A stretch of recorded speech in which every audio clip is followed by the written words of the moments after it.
Inul Daratista kembali digoyang masalah. Hanya saja yang diributkan bukan soal goyang ngebor dan penampilannya, melainkan ia dituding oleh Yayasan Karya Cipta Indonesia atau KCI. KCI mengklaim kalau perusahaan karaoke milik Inul tak lagi mematuhi kewajibannya untuk membayar royalti. Perselisihan antara Inul dan KCI ini telah masuk ke meja hijau Pengadilan Negeri Jakarta Pusat. Inul pun tak gentar jika nota kesepakatan antara dirinya dengan KCI batal terwujud. Dirinya siap jika usaha karaoke miliknya tak lagi memutar lagu-lagu di bawah naungan KCI. Apa yang saya jalanin sekarang, saya hanya pengennya semuanya berjalan baik-baik saja. Dan buat KCI kalau memang tidak ada titik temu ya mungkin ya terpaksa kita juga tidak bisa kerjasama panjang lagi. Kalaupun masih bisa ada kesepakatan yang baru, mari kita jalankan sama-sama untuk bisa menjadi titik temu yang baik sama pengusaha, sama CMU sendiri, tidak saling membebani dan tidak memberatkan. Itu yang saya harapkan sebenarnya gitu, karena toleransi aja, kita bertoleransi gitu. Karena di Indonesia ini kan toleransi untuk bisa sama-sama sejalan itu sangat indah gitu. Tapi kalaupun memang tidak ada titik temu ya sudahlah, mau apa lagi gitu. Toh lagu yang lain juga masih ada kan. Saya merasa nama saya selalu dirugikan, kok selalu jadi angin-anginan gitu ya. Saya diterpang ngalor, diterpang ngidul, diomong ngalor, diomong ngidul gitu, kok nggak ada capeknya gitu. Padahal saya juga begini-begini aja gitu ya. Sebenarnya sih kerugian di situ aja sih, kerugian nama baik gitu. Nggak ada sih, nggak ada dampak. Karena semua orang sudah tahu bahwa krisis informasi atau krisis info yang diberikan oleh KCI itu tidak berpengaruh sama sekali. Sejak namanya populer, Inul seakan terbiasa dengan pro dan kontra. Namun di balik itu semua, ternyata hatinya memendam sebuah bara. Terlebih saat Inul teringat kalau dirinya pernah diremehkan ketika akan memulai usaha karaoke-nya.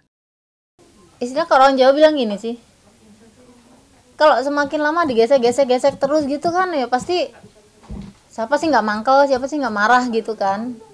Itu lama-lama jengkel juga, tapi sebenarnya kalau saya jengkelnya sih harus jengkel yang terarah gitu, nggak asal-asal hantem kromo seperti itu. Biarin lah orang ngomong apa. Dulu saya dibilang Inul emang bisa penyanyi dangdut bikin karaoke gitu.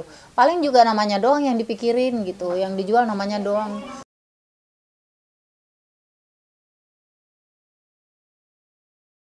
Berbeda dengan Inul yang tersandung kasus royalti, Vena Melinda harus menghadapi kemelut rumah tangga. Sidang perceraiannya dengan sang suami Ivan Fadila kembali digelar di Pengadilan Agama Jakarta Selatan Senin kemarin. Jika sebelumnya Vena sempat berniat membatalkan gugatan cerainya setelah dimediasi, maka pada sidang kemarin itu Vena terkesan mantap untuk berpisah dengan Ivan. Hal itu terbukti dengan pernyataan kuasa hukum Vena, Leliana Santosa, yang menyatakan bahwa agenda sidang adalah materi gugatan.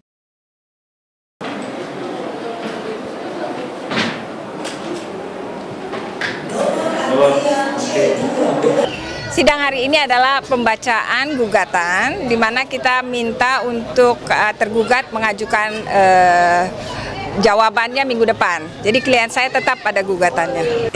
Mediasi itu kan proses ya, jadi selama waktu 2 minggu ini memang sepertinya tidak ada gejala-gejala atau tindakan yang mengarah kepada perbaikan gitu loh. Jadi saya juga melihat di masa yang diberikan sama majelis hakim itu ya nggak berjalan ya, sehingga tadi disebutkan mediasinya gagal, intinya begitu.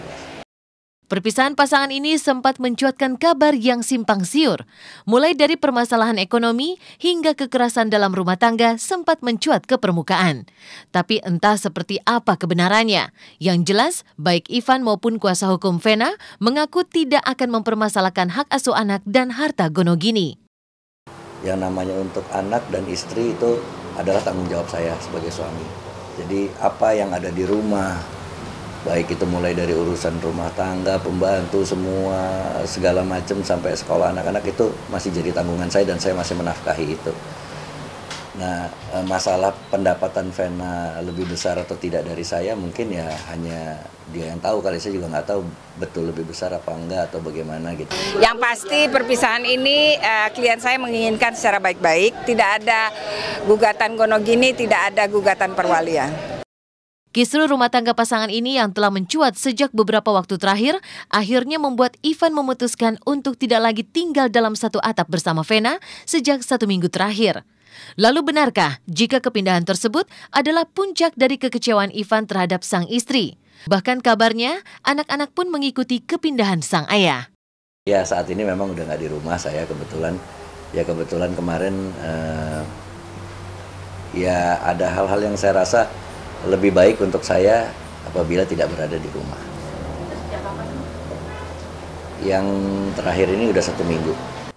Setelah beberapa kali kejadian yang terjadi mungkin dengan Mas Ivan dengan Mbak Vena yang menurut kita juga sudah tidak nyaman dan tidak aman juga gitu loh. Takut terjadi hal-hal yang tidak diinginkan, makanya akhirnya kemarin Mas Ivan memutuskan untuk keluar dan ternyata anak-anak juga ikut gitu. Walaupun untuk komunikasi sendiri Mas Ivan dengan Mbak Vena untuk masalah anak-anak tetap ya Mas ya, tidak ada.